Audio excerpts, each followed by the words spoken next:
राम ने सीता का त्याग क्यों किया? यह सवाल भारतीय महाकाव्य रामायण में एक महत्वपूर्ण और विवादास्पद मुद्दा है।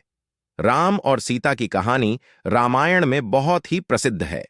सीता, राम की पत्नी, को रावण ने अपहरण कर लिया था और सीता ने कठिन संघर्ष के बाद राम के साथ पुनर्मिलन किया।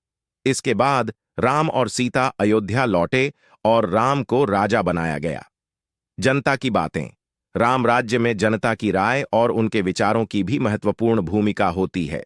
कुछ लोगों ने सीता पर आरोप लगाए कि उन्होंने रावण के आश्रय में रहते हुए उसकी शरण ली थी, जिससे उनके प्रति संदेह उत्पन्न हुआ। सतीत्व की परीक्षा। सीता के प्रति संदेह को दूर करने के लिए राम ने उन्हें अग्नि परीक्षा देने के लिए कहा, जिसे सीता ने सफलतापूर्वक पार किया। हालांकि राम के राजधर्म और जनता की राय के कारण उन्होंने सीता को वन में भेजने का निर्णय लिया। सीता का वनवास। राम ने सीता को जनकपुरी के वन में भेज दिया, जहां सीता ने एक आश्रम में निवास किया। सीता ने वहां एक पुत्र लव और कुश को जन्म दिया। इस समय राम को यह नहीं पता था कि सीता गर्भवती थी और उनके पुत्रों के बारे में भी उन्हें जानकारी नहीं थी। प्रेम और कर्तव्य के बीच संघर्ष। राम के लिए यह एक कठिन निर्णय था।